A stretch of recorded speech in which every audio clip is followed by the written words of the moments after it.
नमस्कार, मैं हूं विकास भदौरिया और आप देख रहे हैं खबरों की खबर। खबरों की खबर में आज हम आपको उन तमाम खबरों से रूबरू कराएंगे जो आपसे सीधी जुड़ी हैं। वो खबर जो भारत की राजनीति और कूटनीति दोनों से भी सीधी जुड़ी हुई है। तो चलिए खबरों की खबर में आज हम शुरुआत करते हैं उस खबर से जो बांग्लादेश से जुड़ी हुई है। बांग्लादेश आखिर क्यों अपना इतिहास भूलकर अपने लिए नए जोखिम मोल ले रहा है, ये हम आपको बताएंगे। और आखिर क्यों पाकिस्तानी सेना को बांग्लादेश की फौज ने ट्रेनिंग के लिए बुलाया है, ये हम आपको बताएंगे। लेकिन आज हम पहली खबर आपको जो सामने रखने जा रहे हैं वो पाकिस्तान के जाल में बांग्लादेश किस तरह से फंस रहा है और उनका ये फंसना बांग्लादेश में 1971 की रिटर्न की आहट को कैसे सुना जा रहा है, ये भी समझाने की कोशिश करेंगे। इसके अलावा दूसरी बड़ी खबर हमारी दिल्ली से है, जहां विधानसभा चुनाव की सरगर्मी तेज हो गई है और इसी सरगर्मी के बीच बीजेपी और आम आदमी पार्टी में मनी महाभारत छिड़ गई है। आज प्रवेश वर्मा के घर पर महिलाओं को पैसे दिए जाने का क्या सच है, उसकी हम पूरी पड़ताल आपके सामने रखेंगे। और तीसरी खबर होगी बिहार से, वहां भी विधानसभा चुनाव होने वाले हैं अगले साल नवंबर में। तकरीबन 1 साल से कम का समय बाकी है। दिल्ली में नए साल की शुरुआत में चुनाव होंगे तो बिहार में आखिर में। उस समय चुनावी माहौल में बीजेपी नेता गिरिराज सिंह ने क्यों कर दी है नीतीश कुमार को भारत रत्न देने की मांग, इसका भी विश्लेषण हम आपके सामने रखेंगे। और चौथी खबर है पूर्व प्रधानमंत्री अटल बिहारी वाजपेयी से जुड़ी हुई। उनको लेकर जो आज अगर वो होते आज तो 100 साल के हो जाते। वाजपेयी जी को लेकर तमाम मिथक है। वाजपेयी बीजेपी के पहले प्रधानमंत्री थे और उनके बाद बीजेपी में ये सौभाग्य प्रधानमंत्री नरेंद्र मोदी को मिला है। आज हम आपको पीएम मोदी की नज़रों से वाजपेयी के व्यक्तित्व को दिखाएंगे।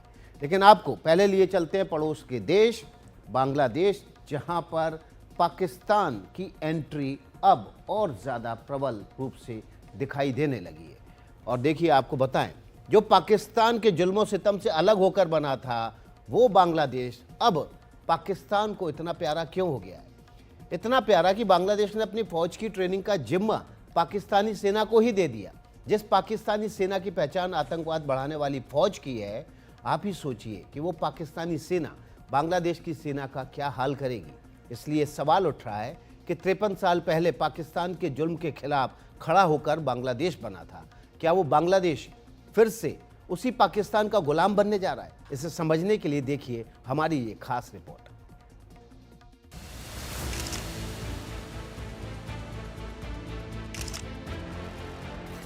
इस गर्मजोशी का असर 6 दिन बाद दिखा है।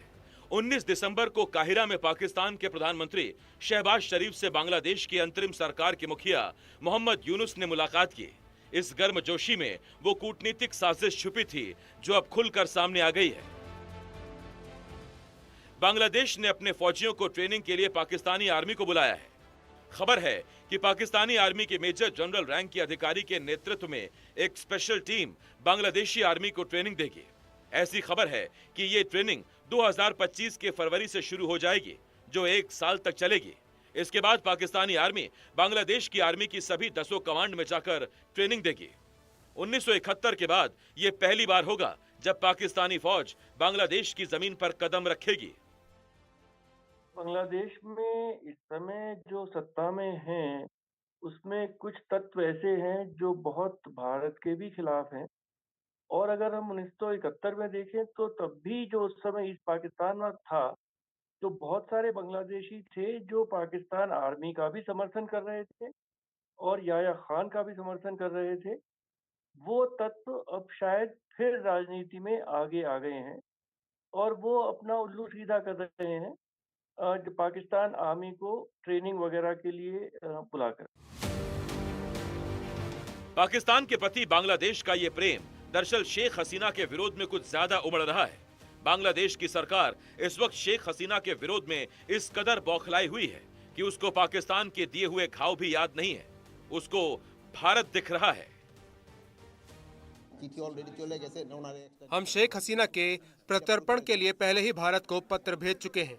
उनके प्रत्यर्पण की प्रक्रिया फिलहाल जारी है। हमारी भारत के साथ प्रत्यर्पण संधि है और शेख हसीना का प्रत्यर्पण उस संधि की उचित प्रक्रिया के अनुसार होगा। बांग्लादेश में मोहम्मद यूनुस की अंतरिम सरकार भले ही 1971 के पाकिस्तानी अत्याचार को भूल गई हो, लेकिन मानव इतिहास उसको भूल नहीं पाएगा।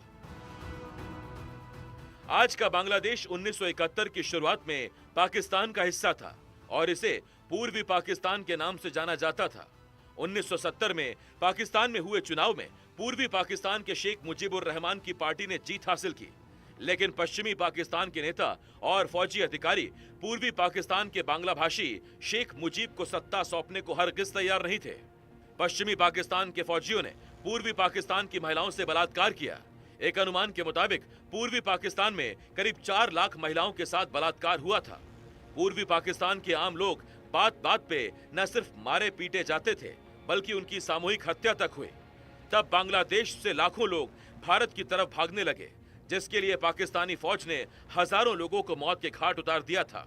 उस वक्त करीब 10 लाख लोग भारत चले आए थे, लेकिन शेख मुजीबुर रहमान पाकिस्तानी फौज के सामने झुके नहीं। उनके संघर्ष और उस संघर्ष को भारत से मिली मदद से पूर्वी पाकिस्तान को आजादी मिली और 16 दिसंबर 1971 को बांग्लादेश के रूप में दुनिया के नक्शे पर एक नए देश का उदय हुआ। लेकिन आज बांग्लादेश पर कट्टरपंथियों का दबाव और प्रभाव इतना बढ़ गया है कि उसने आम नागरिकों के दिलो दिमाग में जहर भरना शुरू कर दिया है।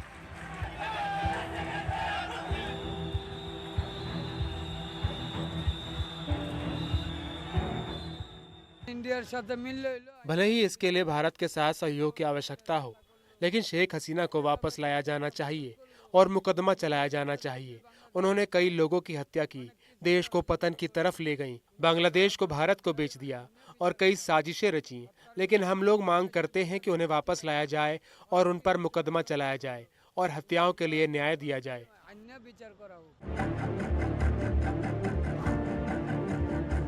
अब सवाल है कि पाकिस्तानी फौज की बांग्लादेश में एंट्री से बांग्लादेश के लिए कैसी मुसीबतें आ सकती हैं। इससे बांग्लादेश फिर से पूर्वी पाकिस्तान जैसी बदहाली वाली स्थिति की तरफ जा सकता है। बांग्लादेश के विकास पर पाकिस्तानी शह पर पलने वाले आतंकवादियों का कब्जा हो सकता है और बांग्लादेश में लोकतंत्र का चिराग बुझ सकता है। जिस तरह से ये जो भी आंदोलन शेख हसीना सरकार के खिलाफ हुआ था, उसमें स्टूडेंट्स, विद्यार्थी बहुत आगे थे। वो लोग 20 से 30 साल की उम्र के हैं और उन्हें 1971 का कोई याद नहीं है और वो सब भूल चुके हैं। और पाकिस्तान तो बांग्लादेश की कोई मदद कर नहीं सकता। बांग्लादेश में तो आर्थिक स्थिति खराब है, पाकिस्तान का तो अपना ही दिवाला निकला हुआ है। तो पाकिस्तान का केवल एक ही मकसद है कि किस तरह वो बांग्लादेश में फिर एक बार अपने पांव जमा सके, जिससे कि वहां से वो भारत के खिलाफ कुछ कार्रवाई कर सके, चाहे वो आईएसआई के थ्रू हो या हमारे कुछ तत्व हैं जो नॉर्थ ईस्ट में हैं, जिनको शेख हसीना ने वापस कर दिया था, उनको फिर से कुछ उनकी मदद करने का उसका उद्देश्य है। खबरों के मुताबिक बांग्लादेश अब पाकिस्तान से गोले बारूद भी मंगवाने लगा है। सितंबर से दिसंबर के बीच ही 40,000 कारतूस बांग्लादेश पहुंचे हैं। इनके अलावा 40 टन से ज्यादा आरडीएक्स भी पहुंच चुका है। इतना ही नहीं, अगले साल फरवरी में कराची में दोनों देशों की नौसेना संयुक्त युद्धाभ्यास भी करने वाली है। एक तरफ ढाका और इस्लामाबाद के बीच सीधी विमान सेवा का ऐलान हो चुका है, तो दूसरी तरफ पाकिस्तानी नागरिकों के लिए वीजा में ढील दी गई है। अभी तो सब कुछ सुहाना दिख रहा है, लेकिन आईएसआई के दखल का असर जब होगा तो शायद तब तक बांग्लादेश के लिए काफी देर हो चुकी होगी। एनडीटीवी इंडिया की रिपोर्ट।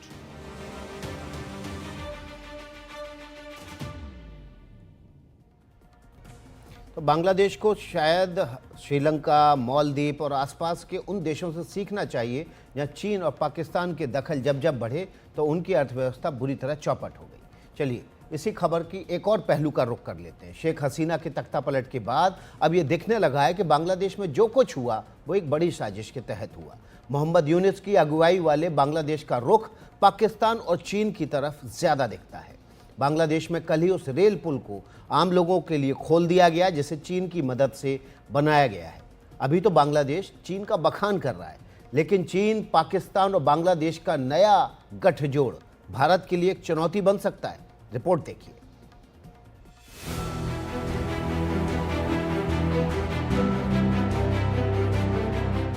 शेख हसीना ने अपने लंबे शासनकाल में पाकिस्तान के काले साए से बांग्लादेश को हमेशा दूर रखा। उसका नतीजा ये हुआ कि बांग्लादेश ने भारत के साथ मिलकर अपने लिए आर्थिक तरक्की का रास्ता चुना।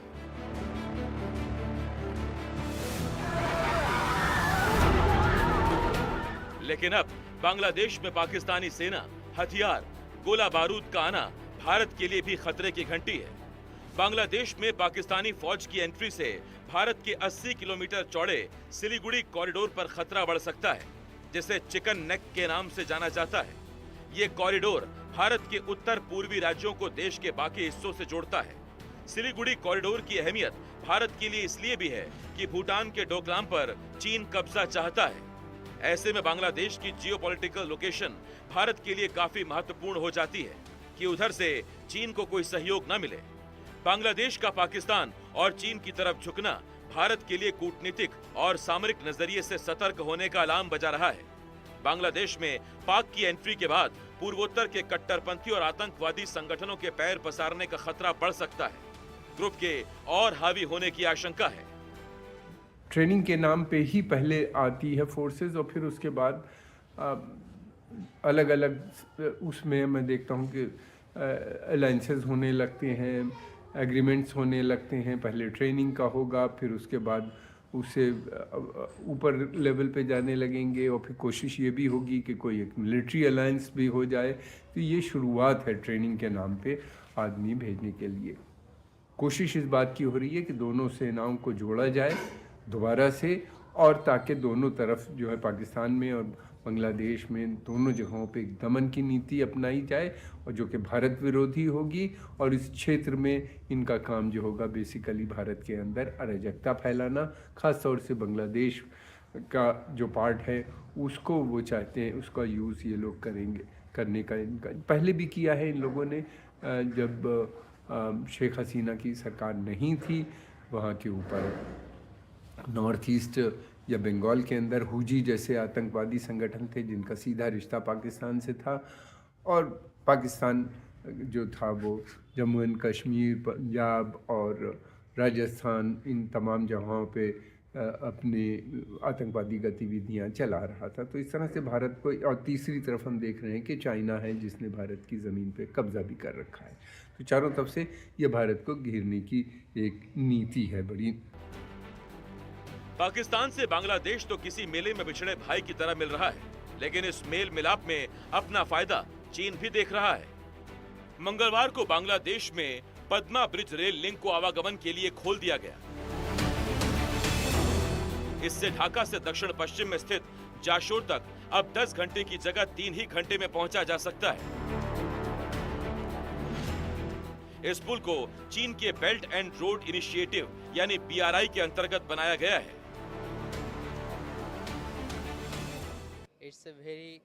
हमारे देश के लिए, खासकर हमारे देश के दक्षिणी इलाकों के लोगों के लिए बहुत बड़ी उपलब्धि है। हम इसके लिए चीन और चीन के लोगों के बहुत आभारी हैं जिन्होंने हमारे देश के विकास में योगदान दिया। मैंने बहुत सी चीज़ें सीखी हैं और चीनी लोगों के साथ मेरा काम का अनुभव बहुत अच्छा है। इस वक्त भले ही बांग्लादेश के लोग चीन का एहसान जता रहे हैं, लेकिन ये तो कूटनीति के जानकारों को पता है कि चीन के एहसान की कितनी बड़ी कीमत चुकानी पड़ती है। इसको पाकिस्तान से बेहतर और कौन समझ सकता है, जिसके अत्याचारों को भूलने की कोशिश बांग्लादेश की अंतरिम सरकार कर रही है। NDTV इंडिया की रिपोर्ट।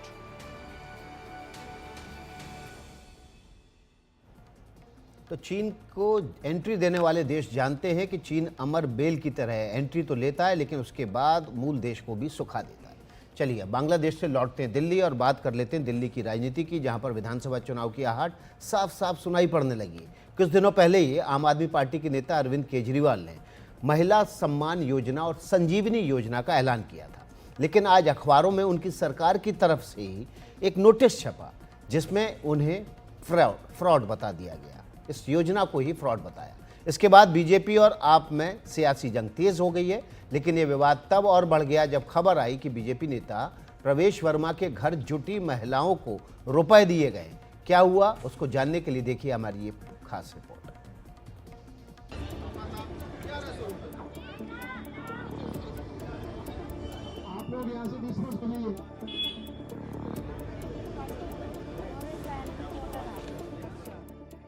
ये वही प्रवेश वर्मा हैं जिनके बारे में कुछ दिनों पहले ये खबर आई कि बीजेपी इनको आम आदमी पार्टी के प्रमुख अरविंद केजरीवाल के खिलाफ नई दिल्ली से उतार सकती है।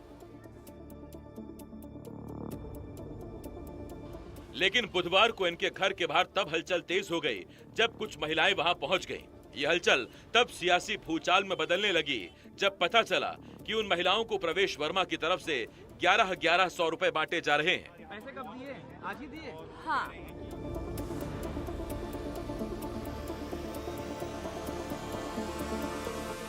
ये कह रहे 1,100 रुपए मिलेंगे तुम्हें। ये कह रहे जनवरी का तो अभी दे रहे हैं हाथ से, फिर फरवरी में कह रहे खाते में जाएंगे। कुछ बोले भी हैं? कमल में कहना फोन। जैसे ही ये खबर फैली, आम आदमी पार्टी को बीजेपी पर हमला बोलने का एक मौका मिल गया। आप बोलने लगी कि देखा ना कैसे बीजेपी पैसे बांटती है। झुग्गियों से, कॉलोनी से महिलाओं को बुलाया गया। तो बीजेपी कहने लगी कि ये सब केजरीवाल का किया धरा है, इन महिलाओं को आपने ही भेजा है। आज भारतीय जनता पार्टी पैसे बांटते हुए रंगे हाथों पकड़ी गई है।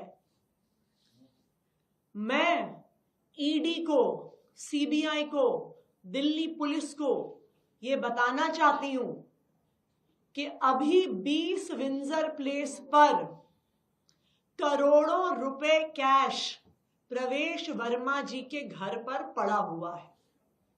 आप अभी जाइए, अभी रेड करिए, तो भारतीय जनता पार्टी की सच्चाई पूरे देश के सामने आ जाएगी। अब उनके पास मुद्दे नहीं है, उनको स्पष्टीकरण देना है कि मैंने गंदा पानी क्यों आप लोगों को पिलाया, पानी पीने का नई दिल्ली में भी नहीं दे पाए, बिजली के बिल बढ़े हुए हर झुग्गी में आ रहे हैं, टूटी हुई सड़कें उनको मुंह चढ़ाती हैं दिल्ली की जनता को, उस पर बात नहीं करते, अपने भ्रष्टाचारी महल पे बात नहीं करते, एक शब्द नहीं बोलेंगे उस पर। वो उन मुद्दों पे जाएंगे जिनकी कोई रेलिवेंस नहीं है। किसी के घर में के बाहर 50 महिलाएं खड़ी करके शोर मचाना, ये दिल्ली में बहुत आम बात है और अरविंद केजरीवाल तो इन कलाओं के मास्टर हैं। दिल्ली में विधानसभा चुनावों के लिए 2 महीने का भी वक्त नहीं बचा है। बीजेपी और आम आदमी पार्टी में एक दूसरे पर वार पलटवार काफी बढ़ चुका है।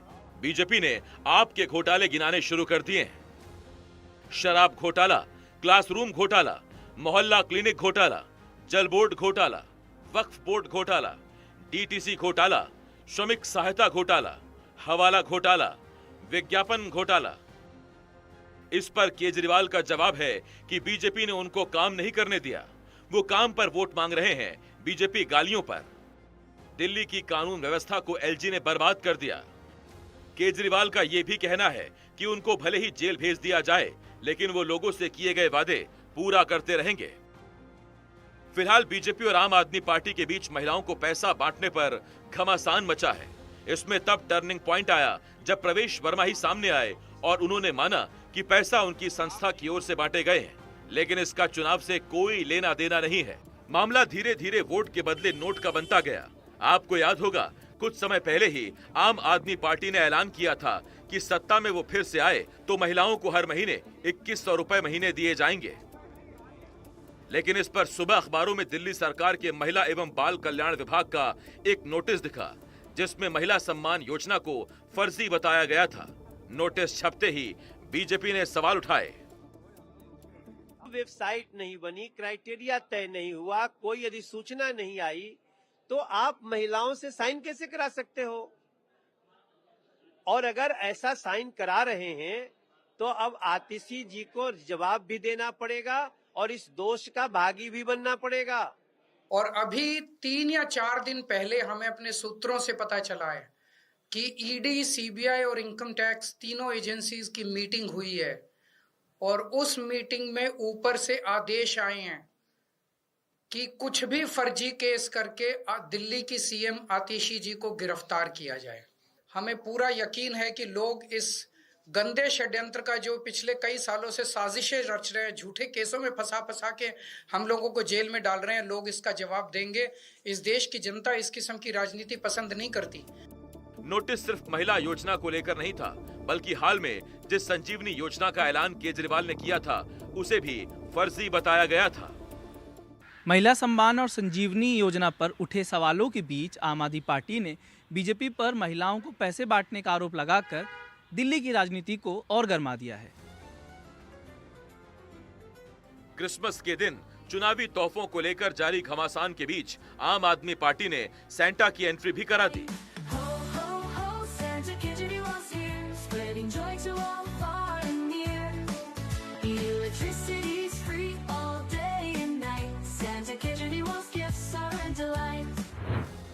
उधर बीजेपी और आम आदमी पार्टी की खींचतान में कांग्रेस ने भी एंट्री मारी और दिल्ली में आम आदमी पार्टी की सरकार के खिलाफ श्वेत पत्र जारी किया। कांग्रेस का आरोप है कि गरीबों को मकान देने की जगह बेघर कर दिया गया। दिल्ली में 30% डॉक्टर्स की कमी है। स्कूलों में EWS की 56,000 सीटें खाली हैं। दिल्ली में बिजली सबसे महंगी है। घरों में गंदा पानी आ रहा है। जन लोकपाल के वादे का क्या हुआ? 500 करोड़ सरकारी विज्ञापन पर खर्च होते हैं। कांग्रेस अब कह रही है कि पिछले लोकसभा चुनाव में आपके साथ जाना गलती थी, लेकिन हमला बीजेपी पर भी किया। कोरोना काल में लगा रहा लाशों का अंबार सेंट्रल विस्टा और शीश महल पर ही केवल बरसा प्यार। नदी को बनाया नाला, बहते केवल झाग, साल बीत गए 10 ना यमुना हुई साफ। 3652 दिन बीत गए, भूल गए जन लोकपाल, ईमानदारी की रचकर माया, बुना घोटालों का जाल। लंदन नहीं बनाया लेकिन करा प्रदूषण में नंबर 1। 500 किलोमीटर की टूटी सड़कें और 213 फीट के कचरे के बने पहाड़। दिल्ली के लिए तमाम सियासी पैंतरे इसी बात पर आधारित हैं कि अब की बार आप शानदार विजय की हैट्रिक लगा पाती है या फिर नहीं। दिल्ली से अश्विनी कुमार सिंह की रिपोर्ट NDTV इंडिया के लिए। नए साल की शुरुआत में दिल्ली में चुनाव होंगे तो आखिर में बिहार में चुनाव होंगे। बिहार में बीजेपी और जेडीयू का गठबंधन भी है। बिहार में ये राजनीतिक कयास लगाए जा रहे हैं कि क्या नीतीश कुमार के नेतृत्व में ही बीजेपी अगला चुनाव लड़ेगी। इसका जवाब अभी दूर है, लेकिन बीजेपी नेता गिरिराज सिंह ने नीतीश कुमार के लिए भारत रत्न की मांग करने वाली सियासी चाल चलकर सरगर्मी बढ़ा दी है। सवाल यह है कि नीतीश के सम्मान के लिए कहा गया है या कोई सियासत इसमें शामिल है। बिहार के मुख्यमंत्री नीतीश कुमार की राजनीति अक्सर वसीम बरेलवी के एक शेर की याद दिलाती है। उसी को जीने का हक है जो इस जमाने में इधर का लगता रहे और उधर का हो जाए। नीतीश कुमार अपनी इसी अदा के बल पर 19 साल से बिहार की सत्ता पर काबिज हैं। कभी बीजेपी के साथ, कभी आरजेडी के साथ। बस समर्थन करने वाले दल बदलते हैं, नीतीश कुमार नहीं बदलते। मजे की बात देखिए कि बीजेपी के अंदर जिस नेता ने खुल्लम खुल्ला नीतीश कुमार का विरोध किया, वही गिरिराज सिंह अब नीतीश कुमार के लिए भारत रत्न की मांग कर रहे हैं। मैं तो कहता हूं कि नीतीश कुमार इतने दिनों तक मुख्यमंत्री रहे। आज के बच्चे जो 30 साल के हो गए हैं, उन्होंने नहीं देखा लालू जी का जंगल राज, कुव्यवस्था, सड़कें, अस्पताल, स्कूल जर्जर स्थिति थी। आज उसको एक ऊंचाई पर ले जाने का काम किया है। और उड़ीसा में नवीन पटनायक ने भी वर्षों तक सेवा की। ऐसे व्यक्ति को देश में पुरस्कृत करने की जरूरत है, चाहे जिस भी पद से स्वीकार किया जाए। भारत रत्न जैसे चीजों से नवाजा जाए। आखिर ऐसा क्या हुआ कि गिरिराज सिंह ने नीतीश कुमार के लिए भारत रत्न की मांग कर दी, जबकि गिरिराज के हिंदू स्वाभिमान यात्रा के वक्त खबर थी कि नीतीश कुमार इससे नाराज हैं। पिछले दिनों केंद्रीय गृह मंत्री अमित शाह ने कह दिया था कि बिहार में चुनाव किसके नेतृत्व में होगा ये संसदीय दल की बैठक में तय होगा। लेकिन दिल्ली से पटना तक बिहार के बीजेपी नेताओं के रुख से लगता है कि बिहार में एनडीए का नेता नीतीश कुमार ही होंगे।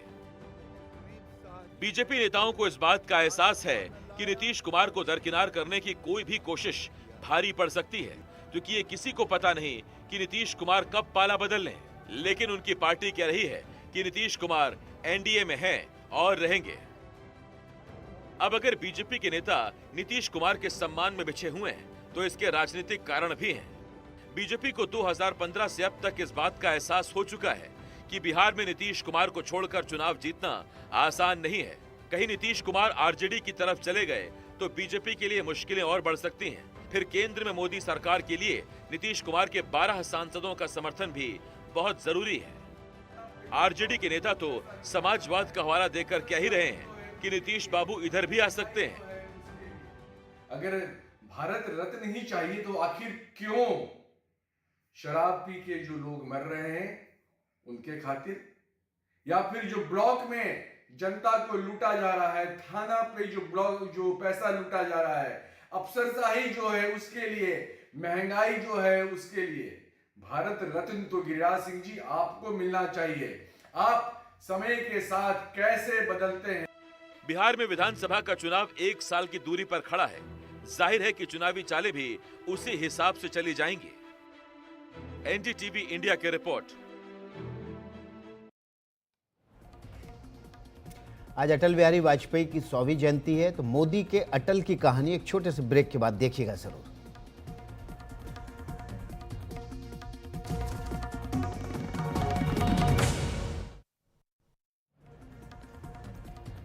ब्रेक के बाद आपका स्वागत है। खबरों की खबर में आज हम बात करेंगे अटल बिहारी वाजपेयी की 100वीं जयंती की। अटल जी के जन्मदिन पर आज पूरा देश उन्हें याद कर रहा है। प्रधानमंत्री मोदी ने भी आज अटल जी को याद करते हुए एक लेख लिखा है। उसी लेख के आधार पर हमने एक खास रिपोर्ट तैयार की है, आप भी देखिए। मैं जी भर जिया, मैं मन से मरूं। देखिए कवि का मन, मैं जी भर जिया, मैं मन से मरूं, लौट कर आऊंगा कूच से क्यों डरूं। मैं जी भर जिया, मैं मन से मरूं, लौट कर आऊंगा कूच से क्यों डरूं। अटल जी के ये शब्द कितने साहसी हैं, कितने गूढ़ हैं। अटल जी कूच से नहीं डरे।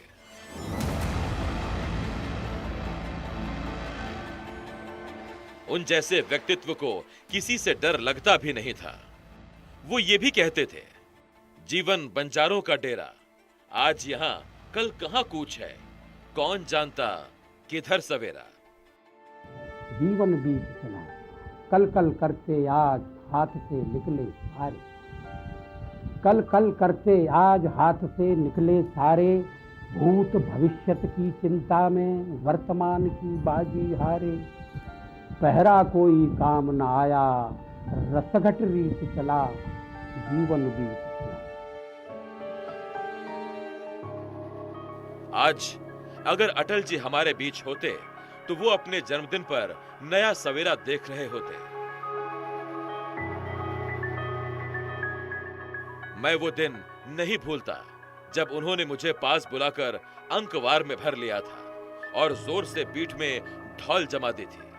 वो स्नेह, वो अपनत्व, वो प्रेम मेरे जीवन का बहुत बड़ा सौभाग्य रहा है। आज 25 दिसंबर का यह दिन भारतीय राजनीति और भारतीय जनमानस के लिए एक तरह से सुशासन का अटल दिवस है।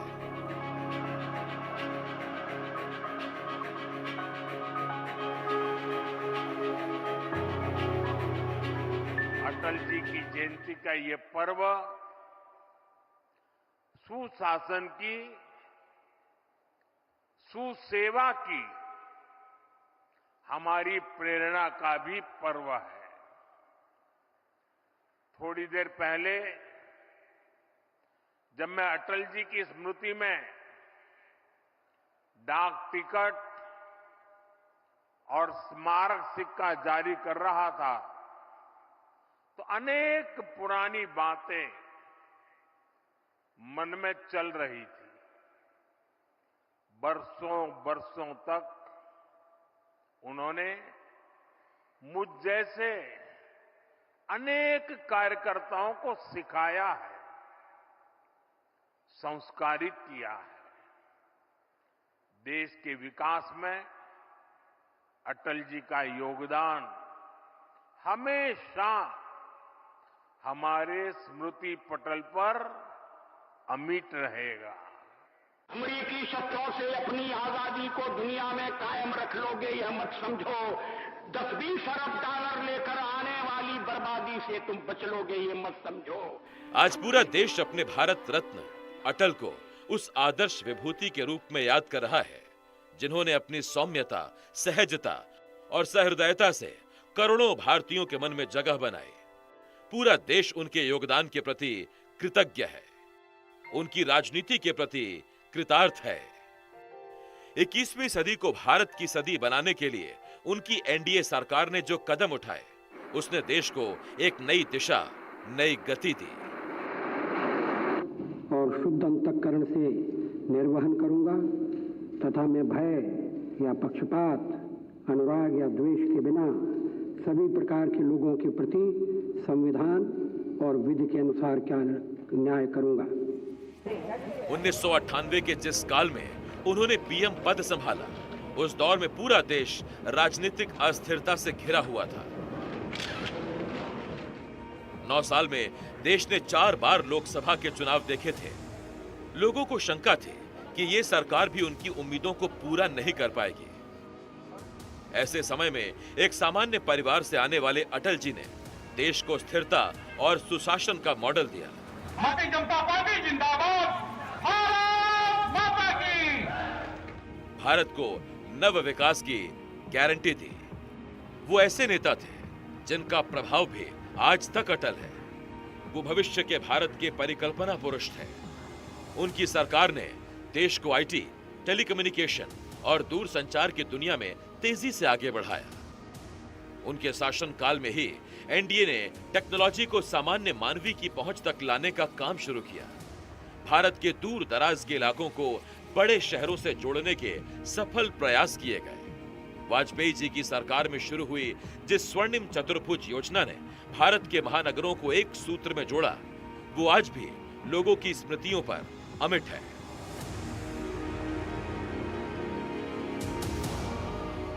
जब स्वर्ण चतुष्क आखा देश ने जोड़ो, सागर माला से समुद्र किनारा ने सुशोभित करवो, बंदरों नो विकास करवो, उत्तर थी दक्षिण, पूरब थी पश्चिम, समग्र हिंदुस्तान ने आधुनिक रेल सुविधाओं साथे जीवंत करवाने एक नेम।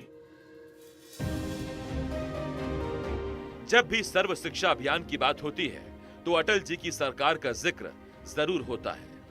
शिक्षा को सर्वोच्च प्राथमिकता मानने वाले वाजपेयी जी ने एक ऐसे भारत का सपना देखा था जहां हर व्यक्ति को आधुनिक और गुणवत्ता वाली शिक्षा मिले। वो चाहते थे भारत के वर्ग यानी ओबीसी, एससी, एसटी, आदिवासी और महिलाएं सभी के लिए शिक्षा सहज और सुलभ बने। अटल जी की सरकार के कई ऐसे अद्भुत और साहसी उदाहरण हैं जिन्हें आज भी हम देशवासी गर्व से याद करते हैं। देश को अब भी 11 मई 1998 का वो गौरव दिवस याद है। एनडीए सरकार बनने के कुछ ही दिन बाद पोखरण में सफल परमाणु परीक्षण हुआ। इसे ऑपरेशन शक्ति का नाम दिया गया। इस परीक्षण के बाद दुनिया भर में भारत के वैज्ञानिकों को लेकर चर्चा होने लगी। India conducted 3 underground nuclear tests in the Pokhran Zone.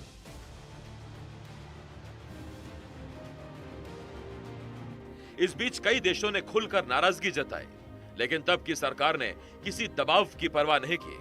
पीछे हटने की जगह 13 मई को न्यूक्लियर टेस्ट का एक और धमाका कर दिया गया। 11 मई को हुए परीक्षण ने तो दुनिया को भारत के वैज्ञानिकों की शक्ति से परिचय कराया था, लेकिन 13 मई को हुए परीक्षण ने दुनिया को यह दिखाया कि भारत का नेतृत्व एक ऐसे नेता के हाथ में है जो एक अलग मिट्टी से बना है। दुनिया की नाराजगी के बाद, इकोनॉमिक सैंक्शन लगने के बाद, हर प्रकार के आर्थिक घेराबंदी करने के बाद, यह अटल बिहारी वाजपेयी के नेतृत्व में दम था कि 13 तारीख को दोबारा न्यूक्लियर टेस्ट करके दुनिया को बता दिया हम झुकने वाले लोग नहीं। Today, at 15:45 hours, India conducted 3 underground nuclear tests in the Pokhran Zone.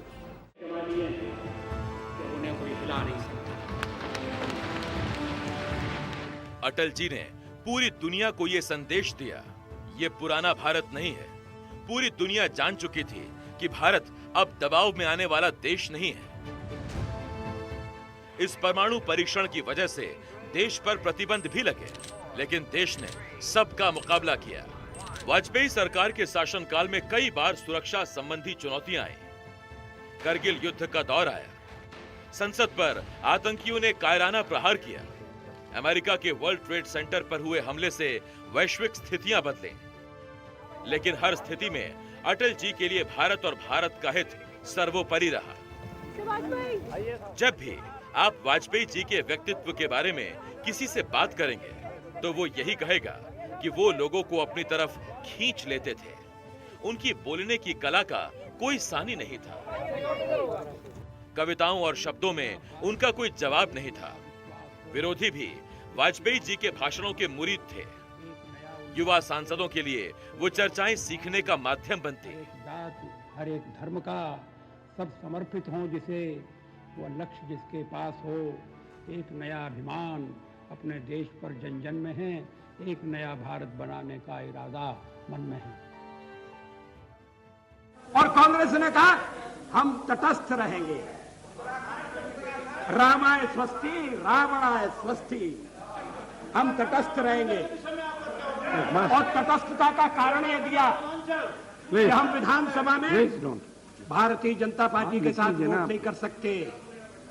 ये संप्रदायवादी हैं, कांग्रेस सेक्युलरवादी है। संप्रदायवादियों के साथ वोट करना उन्हें गवारा नहीं है। लेकिन जब देवेगौड़ा की सरकार हटाने का सवाल आया था तो आपने हमारे साथ वोट किया था या नहीं किया था?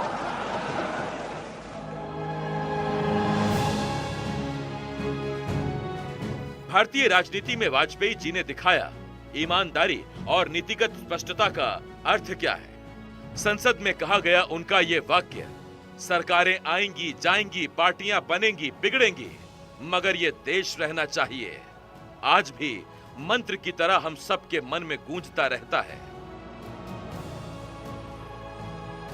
सत्ता का खेल तो चलेगा, सरकारें आएंगी जाएंगी, पार्टियां बनेगी बिगड़ेंगी, मगर ये देश रहना चाहिए, इस देश का लोकतंत्र अमर रहना चाहिए।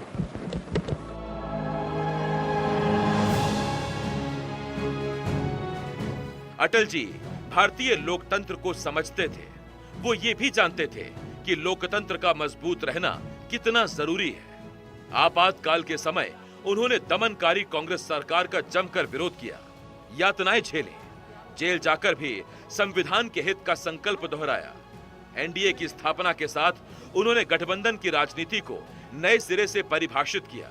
हम उनके विरुद्ध उनका उपयोग नहीं करेंगे। वो अनेक दलों को साथ लाए और एनडीए को विकास, देश की प्रगति और क्षेत्रीय आकांक्षाओं का प्रतिनिधि बनाया। पीएम पद पर रहते हुए उन्होंने विपक्ष की आलोचनाओं का जवाब हमेशा बेहतरीन तरीके से दिया। हथियारों का प्रयोग करने में पहल नहीं करेंगे। वो ज्यादातर समय विपक्षी दल में रहे, लेकिन नीतियों का विरोध तर्कों और शब्दों से किया। एक समय उन्हें कांग्रेस ने गद्दार तक कह दिया था। उसके बाद भी उन्होंने कभी असंसदीय शब्दों का इस्तेमाल नहीं किया। राजनीतिक क्षेत्र में जो आपके साथ कंधे से कंधा लगाकर काम कर रहे हैं, इसी देश में मतभेद होंगे, उनके बारे में यह आपका मूल्यांकन है। मतभेदों को प्रकट करने का यह तरीका है।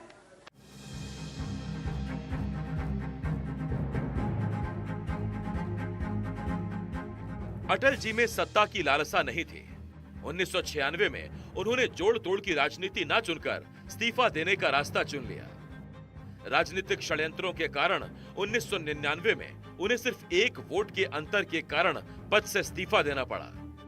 कई लोगों ने उनसे इस तरह की अनैतिक राजनीति को चुनौती देने के लिए कहा, लेकिन पीएम अटल बिहारी वाजपेयी शुचिता की राजनीति पर चले। अगले चुनाव में उन्होंने मजबूत जनादेश के साथ वापसी की।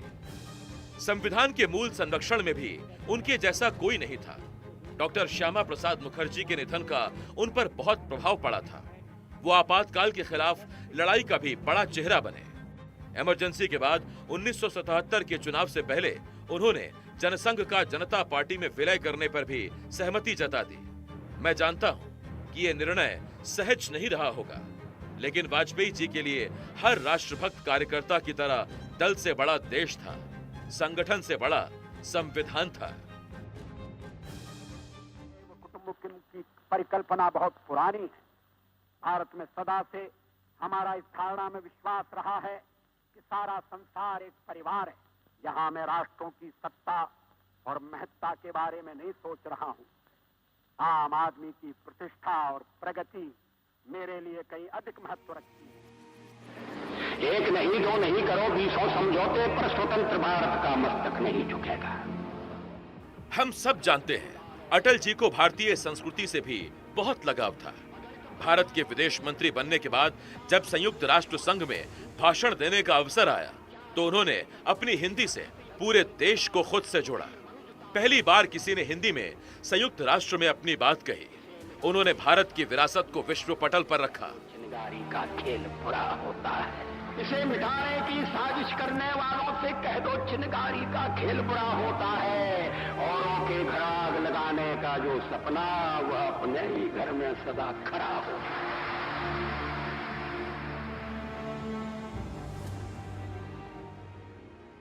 उन्होंने सामान्य भारतीय की भाषा को संयुक्त राष्ट्र के मंच तक पहुंचाया। राजनीतिक जीवन में होने के बाद भी वो साहित्य और अभिव्यक्ति से जुड़े रहे। वो एक ऐसे कवि और लेखक थे जिनके शब्द हर विपरीत स्थिति में व्यक्ति को आशा और नव सृजन की प्रेरणा देते थे। वो हर उम्र के भारतीय के प्रिय थे, हर वर्ग के अपने थे। गीत नया गाता हूँ, टूटे हुए तारों से फूटे वासंती स्वर। पत्थर की छाती में उगाया नव अंकुर, झरे सब पीले पात, कोयल की कुहुक रात, प्राची में अरुणिमा की रेख देख पाता हूँ। गीत नया गाता हूँ, गीत नया गाता। टूटे हुए सपने की सुने कौन सिसकी, टूटे हुए सपने की सुने कौन सिसकी, अंतर को चीर व्यथा पलकों पर ठिठकी। हार नहीं मानूंगा, रार नहीं ठानूंगा, काल के कपाल पर लिखता मिटाता हूँ। गीत नया गाता हूँ, गीत नया गाता।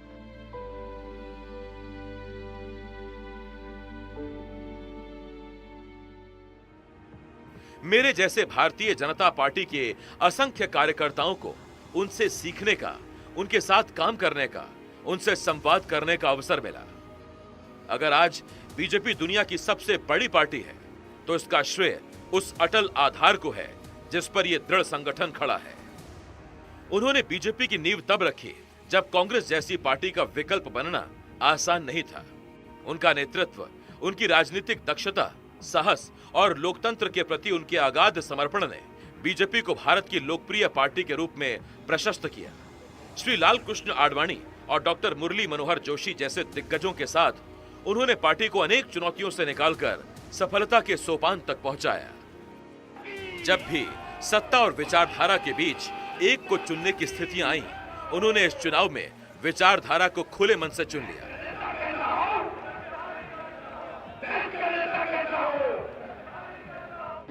एक नहीं दो नहीं करो 20 समझौते कि पाकिस्तान से कहा गया है। एक नहीं दो नहीं करो 20 समझौते पर स्वतंत्र भारत का मस्तक नहीं झुकेगा।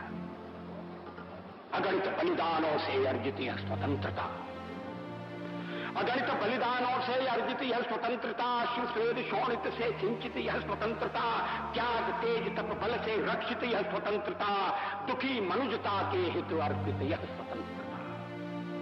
इसे मिटाने की साजिश करने वालों से कह दो चिनगारी का खेल बुरा होता है। इसे मिटाने की साजिश करने वालों से कह दो चिनगारी का खेल बुरा होता है। औरों के घर आग लगाने का जो सपना वह अपने ही घर में सदा खड़ा हो।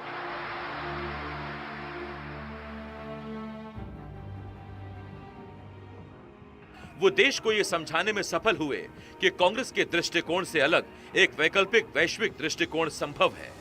ऐसा दृष्टिकोण वास्तव में परिणाम दे सकता है।